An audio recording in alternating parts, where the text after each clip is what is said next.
এক পাশে মসজিদ, অন্য পাশে মন্দির। এক পাশে আতরের ঘ্রাণ আর অপর পাশে ধূপকাঠির সুবাস। ৫ ওয়াক্ত আজানের ধ্বনিতে যেমন মুখরিত হন মুসলিমরা, তেমনি পূজার মন্ত্র আর বাদ্যের শব্দে মেতে ওঠেন সনাতন ধর্মাবলম্বীরা। সাম্প্রদায়িক সম্প্রীতির এই অনন্য চিত্র নারায়ণগঞ্জ বন্দর উপজেলার সাবদি এলাকার। ব্রহ্মপুত্র নদের তীরে শতবর্ষী শ্রী শ্রী রক্ষা কালী ও শিব মন্দিরের পাশেই রয়েছে নুরুল আলা নূর জামে মসজিদ।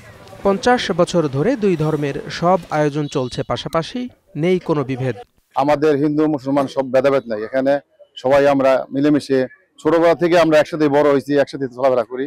আমরা সুন্দর মতন পালন করতে পারি এবং তাদের সেই সময় এলে তাদের সুন্দর মতন পালন করে, এর মধ্যে আমাদের কোনো সমস্যা হয় না।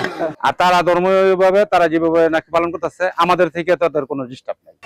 অন্যদিকে সনাতন ধর্মাবলম্বীরা বলছেন তারাও কখনো কোনো অসুবিধা মনে করেন না, সব ধরনের সহযোগিতা পান সবার কাছ থেকে। আমাদের পূজা পার্বণ আমরা সুন্দরভাবে পালন করতেছি, ওনাদেরটা ওনারা খুব সুন্দরভাবে পালন করতেছে।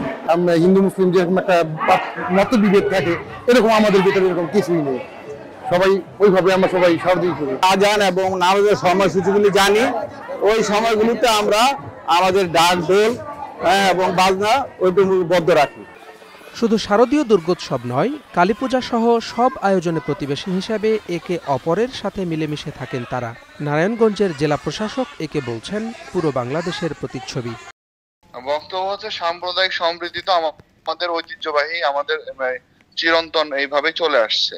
তো এটা শুধু নারায়ণগঞ্জে না, সারা বাংলাদেশের চিত্র এরকম। তো নারায়ণগঞ্জের ঐতিহ্যটা আসলে খুবই বেশি। এটি দীর্ঘদিন যাবৎ এখানে তারা মসজিদ এবং মন্দির পাশাপাশি তাদের কার্যক্রম চলে, কোথাও কোনো সমস্যা হয় না।